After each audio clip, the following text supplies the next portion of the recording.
Dear student, Gayatri PG college Sanchore की online classes में आपका स्वागत है। आज हम BSc part third organic chemistry के नेक्स्ट टॉपिक जो कि प्रिपरेशन ऑफ एमिनो एसिड है, इसके अंदर कुछ नेम रिएक्शन है उस पर डिस्कस करेंगे। उससे पहले वीडियोस में भी हमने जो इम्पोर्टेंट नेम रिएक्शन है एमिनो एसिड के प्रिपरेशन की उस पर डिस्कस किया था, जैसे गैब्रियल थैलीमाइड संश्लेषण अभिक्रिया है, स्ट्रेकर सिंथेसिस है, कर्टियस रिएक्शन है, कूप सिंथेसिस है। तो इसका हर बार एग्जाम में सवाल पूछा जाता है। आप देखोगे तो प्रीवियस पेपर जो कि उसके अंदर ये सवाल पूछे गए हैं, सी पार्ट के अंदर, विशेषकर सी पार्ट के अंदर इसके शॉर्ट नोट पूछे जाते हैं। 2016 का जो पेपर क्वेश्चन था उसके अंदर ये सवाल पूछा गया था, Strecker synthesis, Gabriel thalidomide synthesis, दारास के संश्लेषण, प्रोस्थेटिक संश्लेषण और ज्यूट्राइन क्या होता है।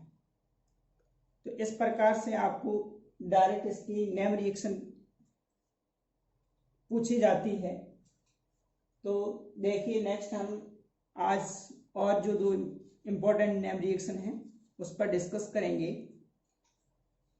उसमें दारास की सिंथेसिस, दारास की सिंथेसिस क्या होता है, किस तरह से इस संश्लेषण के दौरान एमिनो एसिड का फॉर्मेशन किया जाएगा, एमिनो एसिड का प्रिपरेशन किया जाएगा।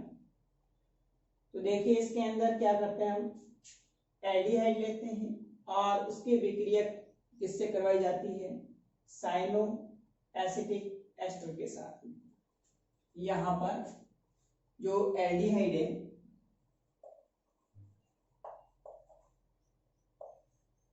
उसकी विक्रिया साइनो एसिटिक एस्टर के साथ में करवाते हैं। तो जो उत्पाद प्राप्त होता है उसका फिर आगे अपचयन करवाया जाता है निकल और H2 की उपस्थिति में। उसके बाद में फिर आगे हाइड्रोजन और HNO2 के साथ अभिक्रिया करवाएंगे। और जैसे अपन ने कर्टियस अभिक्रिया पढ़ी थी, सेम उसी प्रोसेस के अंदर रीअरेंजमेंट होगा, एथेनॉल के साथ अभिक्रिया होगी और फाइनली एमिनो एसिड का संश्लेषण होगा। तो देखिए, दारास की सिंथेसिस के अंदर एल्डिहाइड का संघनन साइनो एसिटिक एस्टर के साथ करवाने पर प्राप्त उत्पाद की हाइड्रोजन तथा HNO2 से क्रिया द्वारा एजाइड प्राप्त होता है, जिसके पुनर्विन्यास तथा जल अपघटन द्वारा अल्फा एमिनो एसिड प्राप्त होता है। तो इस अभिक्रिया को या इस सिंथेसिस को हम दारास की सिंथेसिस कहा जाता है। तो देखिए, इसकी अभिक्रिया कैसे होती है। सबसे पहले ये एल्डिहाइड साइनो एसिटिक एस्टर के साथ अभिक्रिया करेगा, तो यहाँ से एक H2O मॉलिक्यूल है वो बाहर निकलेगा, RCH double bond C CnCOO C2H5 बनेगा। एल्डिहाइड है, साइनो एसिटिक एस्टर के साथ अभिक्रिया करेगा, एक मॉलिक्यूल यहाँ से H2O का बाहर निकलेगा और इस प्रकार से साइनो एसिटिक एस्टर का अल्फा बीटा अनसैचुरेटेड कंपाउंड बनेगा। उसका फिर अपन क्या करते हैं, अपचयन करवाया जाता है निकल उत्प्रेरक की उपस्थिति में। तो यहाँ पर H2 अणु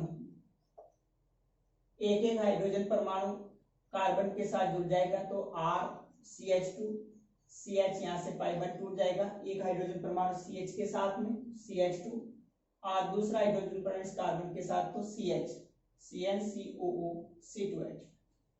फिर आगे इसकी विक्रिया हाइड्रोजन NH2 के साथ में करवाएंगे। हाइड्रोजन के साथ जब अभिक्रिया करवाते हैं तो ये जो एस्टर मॉलिक्यूल होता है COO C2H5, तो यहाँ से हाइड्रोजन में से एक हाइड्रोजन परमाणु एथेनॉल के रूप में बाहर निकल जाता है C2H5OH, और इस कार्बन के साथ NH समूह जुड़ जाएगा। तो देखिए यहाँ पर C double bond O NH समूह जुड़ जाएगा। हाइड्रोजन जो ग्रुप है वो इस एस्टर वाले ग्रुप के साथ एथेनॉल अणु बाहर निकाल करके कार्बन के साथ में जुड़ जाता है। जो प्राप्त कंपाउंड है उसकी आगे विक्रिया नाइट्रस अम्ल के साथ करवाते हैं HNO2 के साथ में। तो देखिए यहाँ पर HNO2 के साथ जब विक्रिया करवाई जाती है तो यहाँ से एक अणु H2O का और एक अणु नाइट्रोजन का और वापस एक अणु H2O का। तो नाइट्रस अम्ल के साथ जब अभिक्रिया करवाते हैं तो दो अणु यहाँ से H2O के बाहर निकल जाएंगे और नाइट्रोजन जुड़ करके N2 है वो गैस के रूप में रिलीज हो जाएगी। उसके बाद ये एजाइड प्राप्त होता है C डबल बॉन्ड ON। यहाँ पर देखिए C डबल बॉन्ड ON, बाकी एक H2O, N2 और H2O, दो अणु H2O के और N2 रिमूव हो जाएंगे और उसके बाद में एजाइड बनेगा। अब इस एजाइड के अंदर क्या होगा, रीअरेंजमेंट होता है। जैसे कटियस अभिक्रिया में पढ़ा था, तो ये क्या होता है, रीअरेंजमेंट के अंदर यहाँ से बॉन्ड क्लीवेज होगा। ये पूरा ग्रुप यहाँ से इस नाइट्रोजन के साथ बंध बनाएगा और इस नाइट्रोजन के जो एकांकी इलेक्ट्रॉन युग्म है वो एकांकी इलेक्ट्रॉन युग्म इस नाइट्रोजन और कार्बन के बीच में बंध बनाएंगे। ये इलेक्ट्रॉन इधर आ जाएंगे। तो आगे हम एक एथेनॉल का अणु लेते हैं। एथेनॉल में से हाइड्रोजन परमाणु ऑक्सीजन के साथ नाइट्रोजन के साथ जुड़ जाएगा और ये C डबल बॉन्ड वही रहेगा।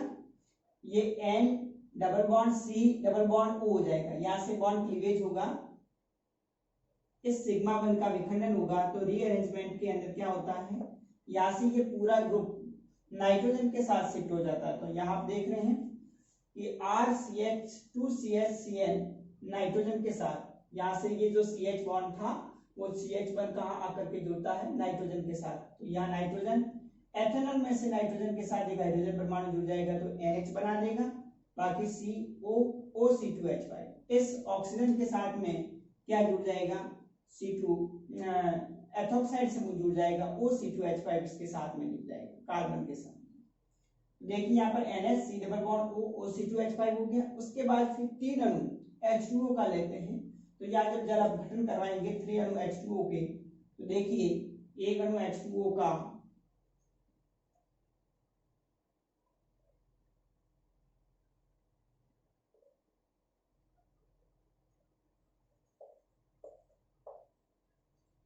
और ये दूसरा अणु H2O का।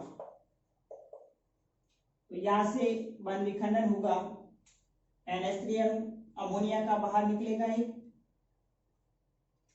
और इस कार्बन के साथ ऑक्सीजन और हाइड्रोजन मिलकर के क्या बना देंगे, COOH बना देंगे।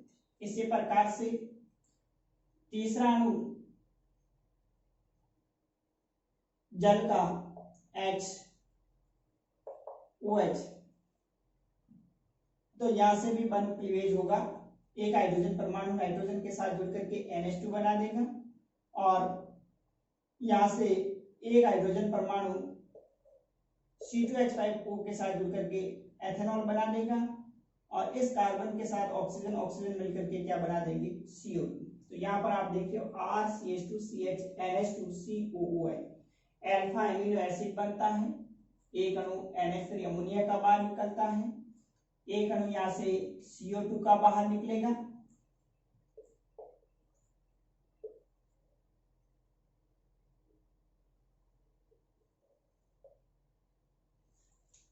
CO2 अणु निकल जाएगा और एक अणु C2H5OH एथेनॉल का बन जाएगा। इस प्रकार से दारव्स की सिंथेसिस के द्वारा भी हम अल्फा एमिनो एसिड का संश्लेषण करते हैं। एक बार पुनः देखिए, एल्डिहाइड है, इसकी अभिक्रिया साइनो एसिटिक एस्टर के साथ करवाते हैं, H2O अणु निकलेगा, RCH double bond C CnCOO2H5 बनेगा।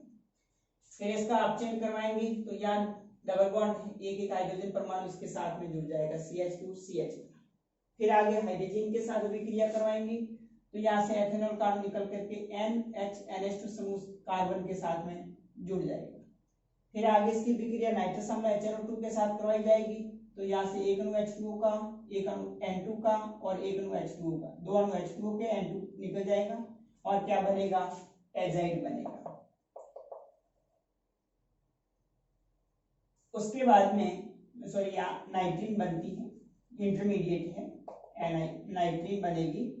उसके बाद में फिर इसमें कार्टेशियन अरेंजमेंट होगा, ये यहाँ से बन क्लीवेज होगा, CH समूह इस नाइट्रोजन के साथ में जुड़ेगा। तो यहाँ देखिए RCH2CH और एथेनॉल का एक अणु लेते हैं तो वो हाइड्रोजन परमाणु भी नाइट्रोजन के साथ में NH बना देगा, NHCOO2H5 हो जाएगा। फिर इसमें 3 अणु H2O का लेकर के हाइड्रोलाइसिस करवाएंगे तो एक अणु अमोनिया का निकल जाएगा, एक अणु एथेनॉल का निकलेगा, एक CO2 का निकलेगा। RCH2CH हाइड्रोजन NH के साथ जुड़ करके NH2 और इस कार्बन के साथ में दो ऑक्सीजन हाइड्रोजन जुड़ करके COOH बना। इस प्रकार से हम अल्फा एमिनो एसिड का संश्लेषण करेंगे। तो ये अभिक्रिया या ये सिंथेसिस जो होती है इसको दाराव्स्की सिंथेसिस कहा जाता है। नेक्स्ट अगली जो रिएक्शन है वो है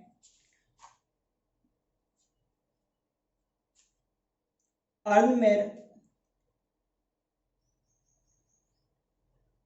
एगेलेक्टन संश्लेषण अभिक्रिया। देखिए अर्नमेयर एजाइलेक्ट्रॉन सिंथेसिस क्या होता है। अर्नमेयर एजाइलेक्ट्रॉन सिंथेसिस के अंदर सोडियम एसीटेट की उपस्थिति में यूरिक एसिड या फिर बेंजोइल ग्लाइसिन लेते हैं और उसका इनोद रूप जो होता है उसके विक्रिया एसिटिक एनहाइड्राइड के साथ में करवाने पर जो उत्पाद प्राप्त होता है एजाइलेक्ट्रॉन, उसकी अभिक्रिया आगे बेंजोइलाइड के साथ करवाई जाती है। फिर अपचयन के द्वारा जल अपघटित होकर के फाइनली अल्फा एमिनो एसिड बनता है। तो अर्नमेयर एजाइलेक्ट्रॉन में सोडियम एसीटेट की उपस्थिति में यूरिक अम्ल या फिर बेंजोइल ग्लाइसिन के इनोद रूप की विक्रिया एसिटिक एनहाइड्राइड के साथ करवाने पर एजाइलेक्ट्रॉन बनता है, जिसका संघनन बेंजल्डिहाइड से करवाने पर प्राप्त उत्पाद का अपचयन व जल अपघटन से अल्फा एमिनो एसिड बनता है। इस सिंथेसिस को हम अर्नमेयर एजाइलेक्ट्रॉन सिंथेसिस कहा जाता है। देखिए इसमें यहाँ पर ये बेंजोइल ग्लाइसिन है, यहाँ पर हम लेते हैं बेंजोइल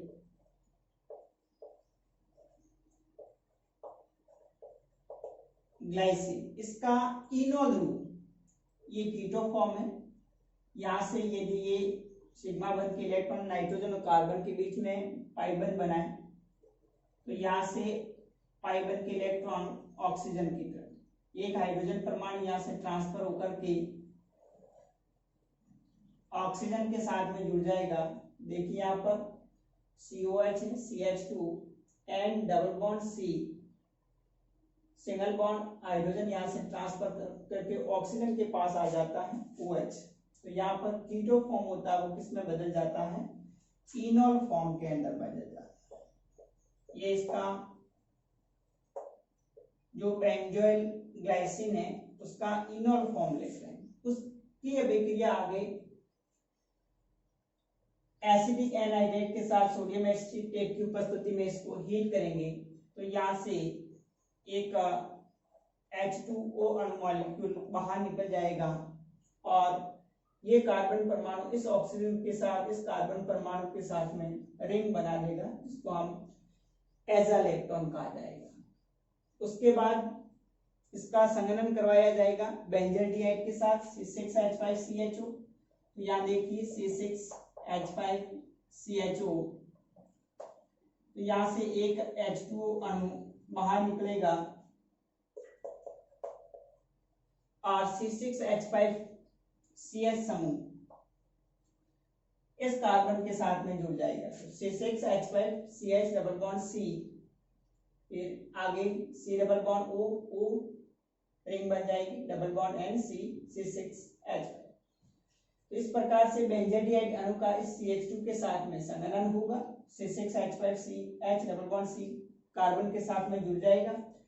फिर आगे ये अल्फा बीटा अनसैचुरेटेड कंपाउंड है, तो इसका अपचयन करवाया जाएगा। सोडियम अमलगम की उपस्थिति में अपचयन करवाएंगे तो एक एक हाइड्रोजन परमाणु इसके साथ में पाई बंध टूट करके दोनों कार्बन के साथ में जुड़ करके CH2CH बना देंगे। फिर आगे इसका क्या करते हैं, जल अपघटन करवाएंगे। तो जल अपघटन के अंदर देखिए यहाँ पर एक अणु H2O का यहाँ से बॉन्ड क्लीवेज होगा और दूसरा अणु H2O का यहाँ से बॉन्ड क्लीवेज होगा। तो इस CH के साथ में दो हाइड्रोजन नाइट्रोजन के साथ जुड़ करके NH2 और COOH एसिड बना देगा। यहाँ से C6H5COOH बेंजिक एसिड है वो अलग हो जाएगा। इस प्रकार से हम अर्ध में एजाइलेक्ट्रॉन सिंथेसिस के द्वारा अल्फा एमिनो एसिड का संश्लेषण कर सकते हैं। देखिए इसमें जो कंपाउंड लिया जाता है उसका विशेष ध्यान रखना है कि अर्ध में एजाइलेक्ट्रॉन सिंथेसिस क्या होता है, एग्जाम में सीधा सवाल पूछा जाएगा। तो इसके लिए आप बेंजोइल ग्लाइसिन है इसका इनोल ग्रुप लेते हैं, उस इनोल फॉर्म को एसिडिक एनहाइड्रेट के साथ में इसको गर्म करेंगे, एजाइलेक्ट्रॉन बनेगा। उस एजाइलेक्ट्रॉन का बेंजोडिएट के साथ में कंडेंसेशन संघनन करवाया जाएगा। उसके बाद में प्राप्त जो उत्पाद है उसको अपचयन करेंगे, अपन अपचयन करेंगे सोडियम अमलगम की उपस्थिति में, और फिर उसका फाइनली क्या करवाया जाएगा, हाइड्रोलाइसिस करवाया जाएगा। तो हमें अल्फा एमिनो एसिड प्राप्त होगा। देखिए एक बार वापस ये बेंजोइल ग्लाइसिन का फॉर्मूला ध्यान रखना, CH2COOH NH CO C6H5 होता है। बेंजोइल समूह है C6H5CO NH CH2COH। आगे ये ग्लाइसिन अणु होता है NH2CH2COH। तो ये बेंजोइल ग्लाइसिन लेते हैं, इसका इनोल ग्रुप लेते हैं। इनोल फॉर्म के लिए जो कीटो फॉर्म होता है वो इनोल फॉर्म में चेंज होगा। ऐसे हाइड्रोजन परमाणु ऑक्सीजन के साथ ट्रांसफर होकर के OH बना देगा, नाइट्रोजन कार्बन के बीच में बंध बन जाएगा। फिर COH समूह का OH और यहाँ से एक OH, इसमें से एक अणु H2O का निकल करके साइक्लिक रिंग बनेगी। एसिडिक एनहाइड्रेट की उपस्थिति में इसको गर्म करेंगे तो एक H2O अणु निकल करके इस प्रकार से साइक्लिक कंपाउंड एजाइलेक्ट्रॉन बनाएंगे। उसका अपन कंडेंसेशन करेंगे तो ये जो CH2 जिसमें एक्टिव हाइड्रोजन परमाणु होता है वहां से एक H2O अणु निकल जाएगा, C6H5Cl समूह कार्बन के साथ में जुड़ जाएगा। उसके बाद फिर यहाँ पर डबल बॉन्ड है तो इसका अपचयन करवा देते हैं। सोडियम अमलगम की उपस्थिति में एक एक हाइड्रोजन परमाणु पाई बंध टूट करके दोनों कार्बन के साथ में जुड़ जाएंगे। फिर आगे इसका हाइड्रोलाइसिस करवाया जाएगा तो यहाँ से बॉन्ड क्लीवेज होगा, दो हाइड्रोजन परमाणु नाइट्रोजन के साथ जुड़ करके NH2 और एक हाइड्रोजन परमाणु ऑक्सीजन के साथ जुड़ करके COOH अल्फा एमिनो एसिड बना देगा। बाकी एक अणु बेंजोइक एसिड C6H5COH का अलग हो जाएगा।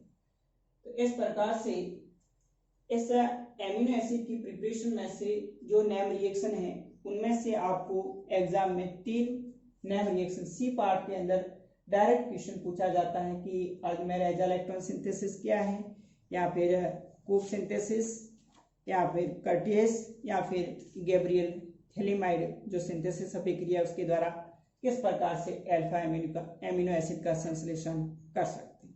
नेक्स्ट इसमें आगे इसकी जो केमिकल रिएक्शन है उसमें भी एक सवाल पूछा जाता है टेम्परेचर से कि अल्फा बीटा और गामा जो एमिनो एसिड है उस पर टेम्परेचर का क्या इफेक्ट पड़ता है। तो नेक्स्ट हम उसकी बात करते हैं।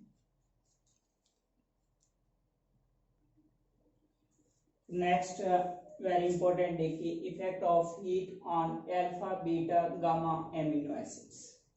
यानी अल्फा बीटा और गामा जो एमिनो एसिड है उस पर ऊष्मा का क्या प्रभाव पड़ता है। डायरेक्ट क्वेश्चन पूछा जाता है अल्फा बीटा और गामा एमिनो एसिड पर ऊष्मा का क्या प्रभाव पड़ता है। तो देखिए कि अल्फा बीटा जो एमिनो एसिड्स होते हैं उनको हम गर्म करते हैं तो भिन्न भिन्न उत्पाद देते हैं। अल्फा एमिनो एसिड है उसको 200 डिग्री सेंटीग्रेड ताप पर गर्म करने पर साइक्लिक एनहाइड्राइड डाइकीटोपिप्रिजीन बनता है। यहाँ पर दो अणु अल्फा एमिनो एसिड लेंगे, एक अणु अल्फा एमिनो एसिड का RCHNH2COH और दूसरा अणु RCHNH2COH। तो इसके दो अणु 200 डिग्री सेंटीग्रेड ताप पर अभिक्रिया करेंगे तो देखिए यहाँ से NH2 में से एक हाइड्रोजन परमाणु OH के साथ एक अणु H2O का, और इधर भी इस एमिनो एसिड का NH2 में से एक हाइड्रोजन और इसका OH, दो अणु H2O के बाहर निकल जाएंगे, और ये C double bond O carbon NH के साथ में CONH, और ये वाला NH इस CO के साथ में जुड़ जाएगा। इस प्रकार एक साइक्लिक कंपाउंड बनता है। 2 और 5 पर C double bond O group है, कीटोनिक ग्रुप है, तो 2,5 डाइकीटो पिपरेजीन बनती है। दूसरा है बीटा एमिनो एसिड को जब हम गर्म करते हैं तो अल्फा बीटा असंतृप्त अम्ल बनता है। बीटा जो एमिनो एसिड होता है, देखिए इसमें जब नामकरण में आगे पढ़ा था अपन ने, COH समूह के पास वाला कार्बन अल्फा कार्बन और उससे आगे वाला जो कार्बन होता है वो बीटा कार्बन होता है। तो बीटा कार्बन पर उपस्थित NH2 समूह है, तो इसको हम क्या कहेंगे, बीटा एमिनो एसिड कहा जाएगा। बीटा एमिनो एसिड को हम गर्म करते हैं तो अल्फा कार्बन से जुड़ा एक हाइड्रोजन परमाणु और बीटा से जुड़ा NH2 समूह, यहाँ से एक NH3 अणु अमोनिया का बाहर निकलता है और कार्बन कार्बन के बीच में पाई बंध बन जाता है, इसलिए इसको अल्फा बीटा असंतृप्त अम्ल बनता है, अल्फा बीटा अनसैचुरेटेड एसिड बनेगा। और गामा अमीनो एसिड को हम गर्म करेंगे तो एक अणु जल का रिमूव होकर के गामा लैक्टोन बनता है। देखिए यहाँ पर अल्फा बीटा और गामा कार्बन पर NH2 समूह जुड़ा हुआ है, तो इसको हम गामा एमिनो एसिड कहेंगे। तो गामा एमिनो एसिड के अंदर जब इसको हीट करते हैं तो इसके अंदर गामा कार्बन पर उपस्थित NH2 में से एक हाइड्रोजन और COH समूह में से एक OH, H2O अणु बाहर निकलेगा और ये NH समूह CO के साथ में जुड़ जाएगा। एक साइक्लिक कंपाउंड बनता है जिसका नाम है लैक्टोन, गामा लैक्टोन। तो इस प्रकार से अल्फा बीटा और गामा एमिनो एसिड को हम गर्म करते हैं तो तीनों भिन्न भिन्न उत्पाद देते हैं। अल्फा एमिनो एसिड के दो अणु आपस में, दो अणु H2O के निकाल करके 2,5 डाइकीटोपिप्रेजीन बनाएंगे।